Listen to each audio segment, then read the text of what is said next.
That theme song will get stuck in your head, by the way. It's a good tune. And if you're wondering, I'm letting my hair grow out for our Halloween celebration next week, and you'll have to come back to see why if you want to know that. Crazy things we do. Some people have been making fun of me like, oh, your hair. Yeah, that's why I keep it shaved. So last week we talked about how God commanded us to love him. And we kind of thought, that seems kind of awkward that somebody would command us to love. I mean, can you really command someone to love? And we looked last week about how, as important as it is, who you love the most or what you love the most is what will define you in life. It is the most determining factor about your life. It will determine how you feel about yourself, how you see yourself, and what you do. And God's looking down at you and said, the most important thing you will ever do in your life is determine who it is you love most. I'm the one who loves you back the most. I'm the one who's never going to leave you nor forsake you. The only source of unconditional love you'll ever truly find in this world and in your life is me. And so that's why it's so important that you have a loving relationship with me. And so because it's so important, would it be fair for God just to say, I encourage you, I behoove you, you really ought to? Or with it being that important, with that much at stake, would God just come down and say, do this for your own good? The best thing you could ever do is to love me. And which is why when I talk about what it means to have a relationship or to be saved or to be a Christian, I say this almost every week. That this life is about nothing more than having a loving relationship with God that you'll enjoy for all eternity. Sometimes I get asked the question, though. It's like, whoa. I thought the Bible told us the nature of being a Christian is that we have faith in God or that we believe in God. After all, John 3:16 doesn't say anything about our love for God. It just talks about God's love for us. It says, for God so loved the world that he gave his one and only Son, and whoever believes in him, not loves him, but believes in him, shall not perish but have everlasting life.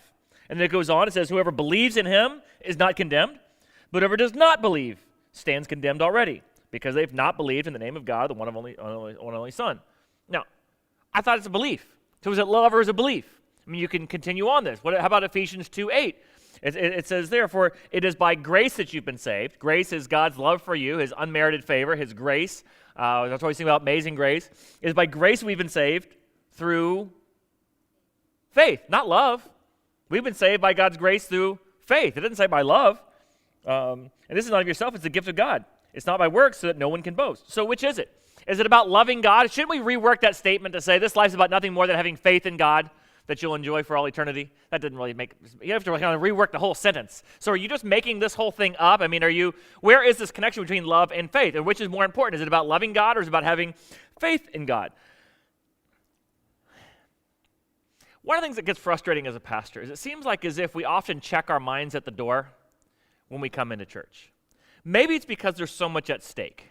Maybe it's because we're so afraid of getting this eternally wrong that if I mess this up, it means I could spend an eternity apart from God. I could end up in hell if I get this wrong, right? I don't want to say that word too loud. It's almost a bad word, right? I could end up somewhere really bad for all eternity if I get this wrong. So I better make sure I get this right.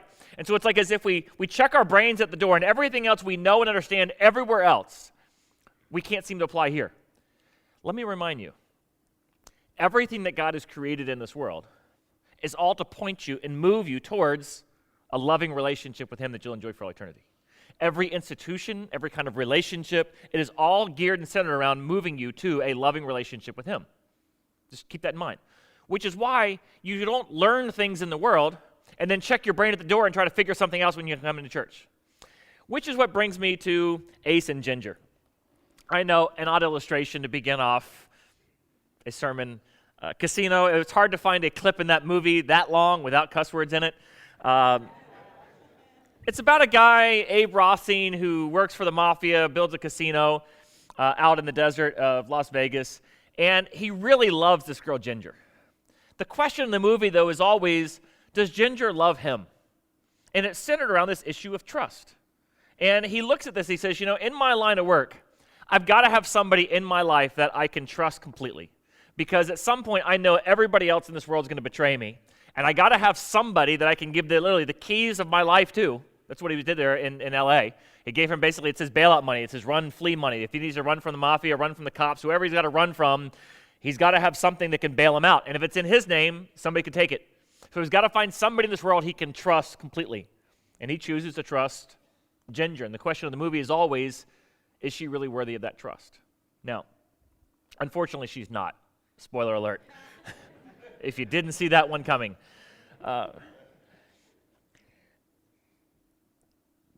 When it comes to our loving relationships, though, a relationship like marriage, we would never talk about marriage in terms of, well, do you love him or do you trust him? Which is more important in this relationship? Like you say you want to get married. I just want to make sure you love him. I don't care if you trust him or not. I just want to make sure you love him.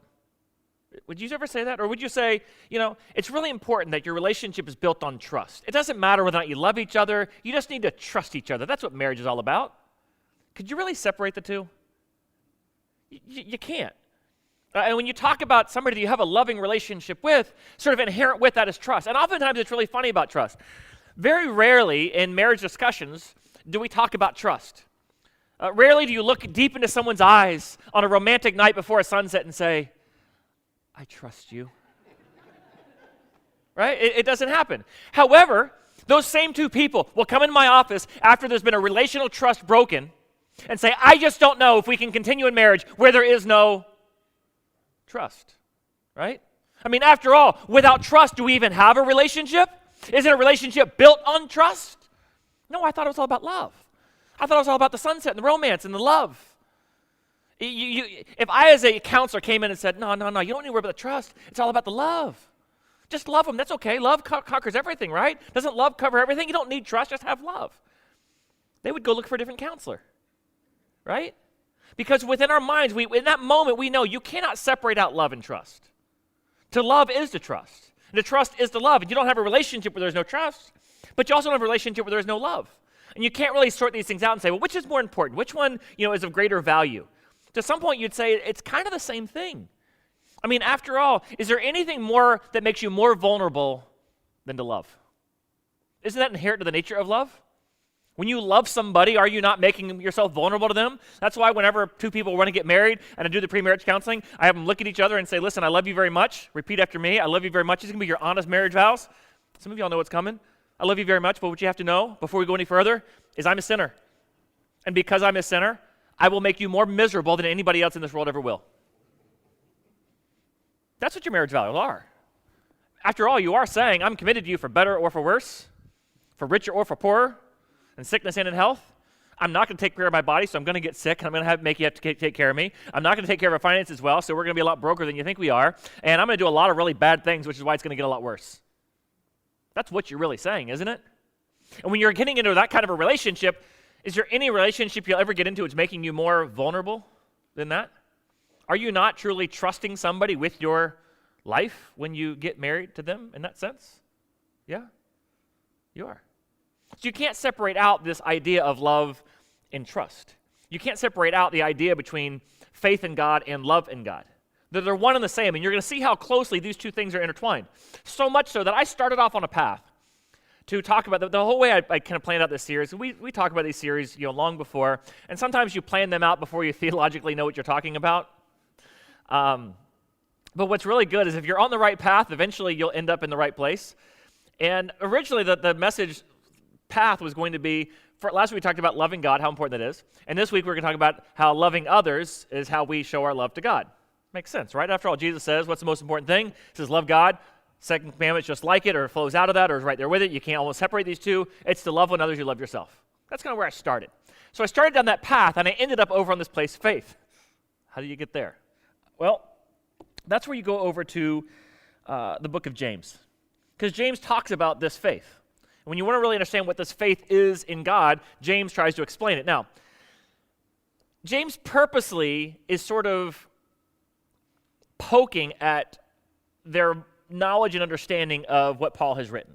James and Paul knew each other. We see in Acts chapter 15, they were in the same room at the same time. They knew each other. James knew of the writings of Paul. He knew of Paul's theology. And he knew that Paul had promoted this idea that we are saved by grace through faith. He understood that. He knows that. And so he purposely sort of pulls out something to sort of jar your mind when he says over in James chapter 2, what good is it if someone claims to have faith but has no deeds? Can such faith save them? You believe there's one God. Well, good. Even the demons believe that and shudder. So he's bringing out this idea is, faith without works is dead. And over in Ephesians, Paul's is saying, If you don't get saved by works, you get saved by faith. So which is it? Is it saved by works or saved by faith? He's purposely sort of pulling this out. Let me read the rest of that just so you'll. Dang it! I cut the whole context of it. Anyways, moving on. Sometimes what happens, I get the whole verse, and then just for notes time, I'll squeeze down. In James, he talks about how faith without works is dead. And so he's bringing this idea out to sort of like spur your mind with this. Now, he says, is it okay just to believe in God? And this is what a lot of people say, well, I believe in God, therefore I am saved. And he's pointing out the idea that it's not just about a mental assent to the reality of a deity. Like, do you acknowledge that there is a God? Yes, okay, that means you're saved. No, not really at all. We're not looking just for mental assent or a simple belief. He says demons have that same belief. As a matter of fact, if you notice, let me read this again and see if you can remember any verse from last week that James is purposely trying to poke at. He's talking to a Jewish audience who is well familiar with the Jewish scriptures and something that the Jews would pray every single day. It's a little key. And we talked about this verse last week. He says, "What good is it, my brothers and sisters, if someone claims to have faith but has no deeds? Can that kind of faith really save someone? You believe that there is one God." Well, good. Even the demons believe that and shudder. Anybody pick up on what verse he's talking about there? What he's hitting to? It's a little obscure. I can't blame you if you're not getting it. I never got it till I planned this message. The prayer that the Jews would pray every day was called the Shema. It began like this: "Hear, O Israel, the Lord your God is one." He says, you guys pray the Shema. The demons believe the same thing you guys, that was the core of their confessional faith. The core of their confessional statement was there is one God. Now, to us that doesn't make a lot of sense. I mean, okay, yeah, there's one God. We know there's one God. Most of the world's faiths all have one God. Judaism, Christianity, Islam, one God. We are almost in a monotheistic culture nowadays. They weren't. Their culture was pantheistic. There was a sun god and the moon god.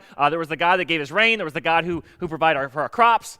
We lifted up the God of agriculture with the bulls, whatnot. They had all kinds of gods. And so for them, the core of their theological statement, what made them so unique amongst all other people, is they know there is one God. That was the core of their theological statement. Now, what he's saying is, you can have the perfect right theology, but if you don't have the relational faith, what good is that? Demons have really good theology. They just don't have a relationship with God. They got great theology, as a matter of fact. They're pretty clear on who God is. They're pretty clear on the majesty of God, the power of God, the works of God, all that God has done. They know about the love of God. They just don't have a relationship with God. They hate God. So he says it's not just about having the same belief. Demons have that belief. They don't have a relationship. It comes down to the relationship. Well, no, didn't it say faith, Steve? It says faith. It doesn't say relationship. You're putting words into the text that aren't there. Once again, what is the difference between your belief and a demon's belief? It's a relationship. Where do we get that from? Well, the nature of faith is with faith without action that follows it is dead. Wouldn't you say the same thing about love? Like, if you love someone, wouldn't you do something that would show that? I mean, didn't Janet Jackson ask it so perfectly? What have you done for me lately? Right? What have you done for me lately? You say you love me, but what have you done for me lately? What have you done to show this kind of love? You say that you love me, but you don't ever do anything to show love. It's like the old country guy says, well, I told you I loved you. If I change my mind, I'll let you know. Well, I don't know, because there's nothing in your life that reflects the idea that you actually love me. We inherently know the very nature of love is that love does. It moves you to action. And sometimes what happens is that we go back to the time when we were in love and all the things you used to do for me, you don't do anymore. You don't bring me flowers anymore. See, I can hit every generation. Yeah, you don't sing me love songs. You young kids are like, it's okay. Get some Neil Diamond in you, right? And that's the thing is like, back when you were in love and you were dating and romantic, you used to do all of these loving things. And sometime along the way, oftentimes our love fades a little And we don't do the kind of loving things anymore. And people begin to wonder, I just don't know if they really love me. Why? Is it because they didn't say it? No, it's because there's a lack of action there. Because we inherently know relational love moves you to action. And James is talking about faith in the very same way. He says relational faith moves you to action. Now, as a matter of fact, what kind of action does relational faith move you towards? Let's look a little bit further. James chapter 2, verse 15, the very next verse. He says, suppose there was a brother or sister without clothes, your daily food. And if one of you says to them, oh, go in peace, I hope you stay warm and find some clothes. I hope you're well fed. But they do nothing about their physical needs. What good's that? In the same way, faith by itself that's not accompanied by action is dead. Now, would you say that it was a loving thing to see somebody who was hungry and in need and cold and go, I'll pray for you, and then walk away? Was that loving? Or, hey, I really hope you find some food somewhere. Good luck with that. Does that come across as loving? No. You notice the very first thing he says about the nature of true faith is true faith moves you to be loving. You see the interconnection here? You can't say that you have faith in God, but not be moved with compassion and love. It means you really don't have faith. Because the nature of a faith relationship with God is that it's going to move you towards love. By the way, just about everything James says in the book of James, he's echoing stuff that you find over in the book of Matthew. Jesus said it this way. When the Son of Man comes in glory and all of his angels with him, and he sits on his glorious throne, this is Matthew 25, and all the nations are gathered before him, he will separate people one from another as a shepherd would separate sheep from goats. He will put the sheep on his right and the goats on his left, and then the king will say to those on his right, come, you who are blessed by my Father, take your inheritance, the kingdom prepared since the creation of the world. Now, these are obviously people who have a relationship with God, and he's saying, we're going to enjoy this for all eternity. So come over here, we get to enjoy all this stuff for all eternity. So he's talking about people who have a relationship with him. And he says to them, for when I was hungry, you gave me something to eat. Same thing James was just talking about. When I was thirsty, you gave me something to drink. When I was a stranger, you invited me in. When I needed clothes, you clothed me. When I was sick, you looked after me.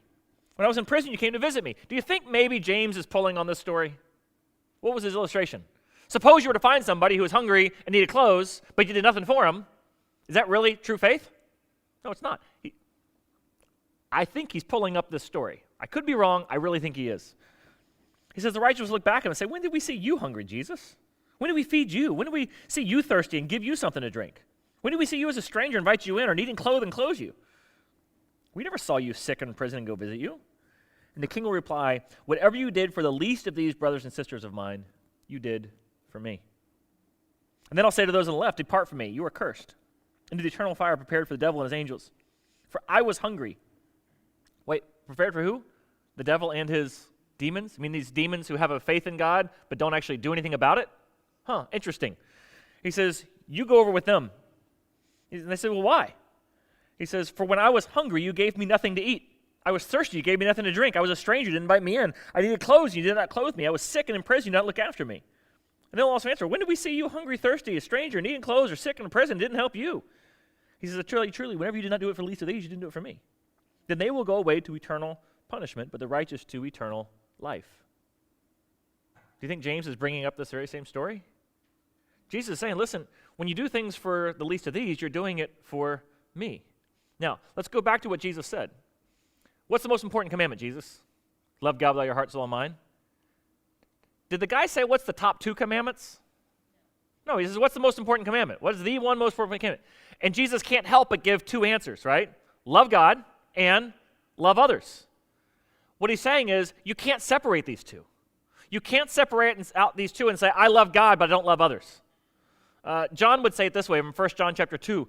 He says, whoever does not love does not know God, because God is love. And in chapter 2 and in chapter 4, he goes this whole long thing about how you can't say that you have a loving relationship with God, but not love other people.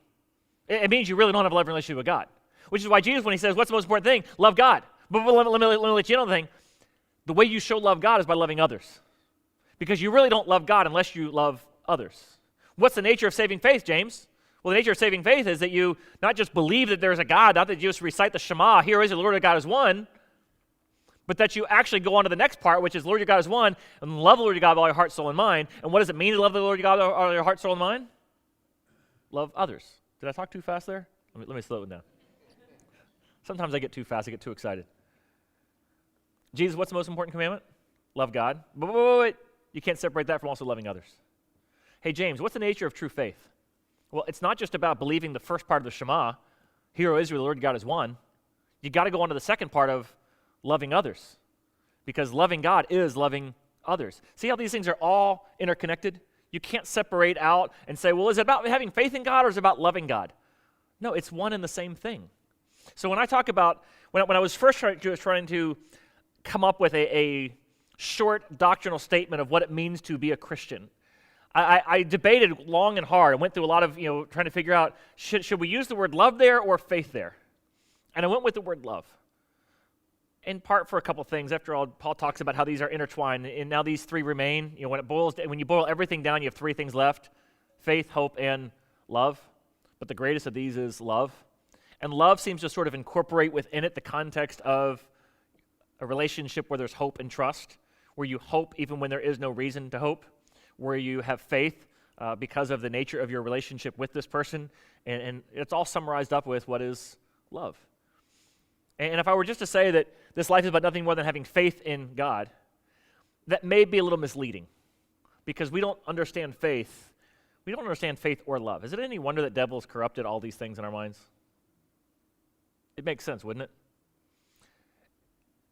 But to have a true loving relationship, we understand that the very core of what it means to have a loving relationship is that it's intertwined with our faith. You can't separate out the two. So, concluded out with this. Last week we talked about the most important thing about your life is whether or not you have a loving relationship with God. Whether or not you truly love God. So the question to ask ourselves is, do I love God? Do I really, really love God? Well, the way that you would know the answer to that question is to what extent am I moved with compassion to actually show love to people just simply out of my relationship with God? There's nothing in it for me to be moved with compassion just to love someone. I was looking back over my notes, and the last time I preached on this passage out of Matthew 25 was in 2017. And if you were there that Sunday, it changed the way that you view people on the side of the street asking for money. And you probably remember it. I started off and I showed a video about a guy who was conning people asking for money on the side of the road. Because let's face it, everybody on the side of the road is probably a con man anyway, right? That's what you think, right? I talked about how, okay, so what if the guy is conning you? Should you still give them anything? Good question, isn't it? I share with this simpler thing. I carry around with me in my car gift cards. I don't like giving out cash for the obvious reasons. But if somebody really is hungry, a gift card to a restaurant will get you, a meal. And so I give them a gift card. Yeah, but what if they're abusing it? I came back and said this. Which would you rather have happen? You walk before God, you see him in heaven, and God looks down on you and says, I see you wasted $3,000 giving money in the form of gift cards to people who really didn't need it. Cursed are you for such a horrible management of money. Is that likely to happen? Or is God going to look down on you and say, you gave $3,000 away. Only about $40 of that was to somebody who actually needed it. The rest of them conned you. But you did that out of faithfulness for me. You did that because of your love for me. And I recognize the act of love. And you basically said, God, I'll trust you'll deal with the guy who's conning me, but deal with me accordingly to the fact that I did this out of my love for you. It changes your way to think about it, doesn't it? I want in that moment for God to say, when they were hungry, you did it for me. Because is there really any other reason why you would do it?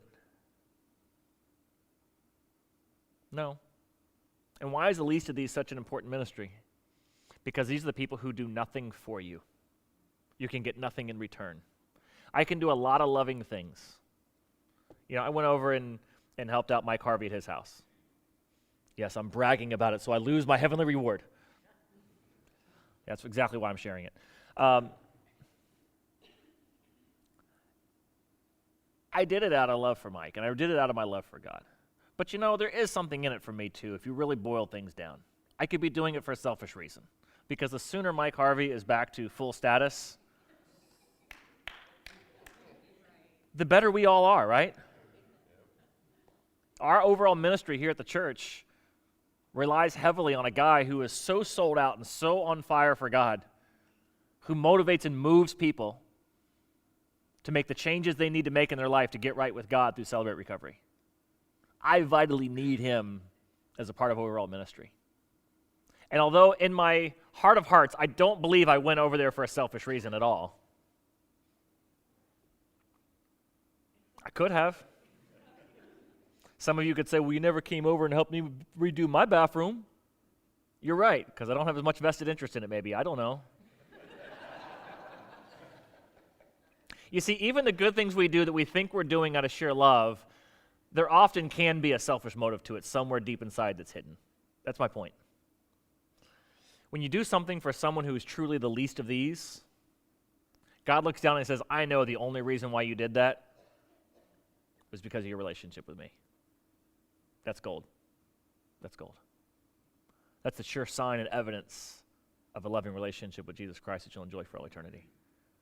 And that's why he says, that's really the delineating line between those who really loved me and those who really didn't. It's the ones who actually loved the least of these, where you really got nothing in return for it. Your reward is great not because you did something for them, but what you did for them was just simply an evidence of the fact that you truly had a loving relationship with him. Because it's really hard. That's why the separation is so hard. We think sheep and goats, what, you can't tell the difference between a sheep and a goat? Come on. How hard is that? It can be kind of hard, actually. They're all graze out in the same pasture, and they do look very similar. But the shepherd does have to go through and separate them out.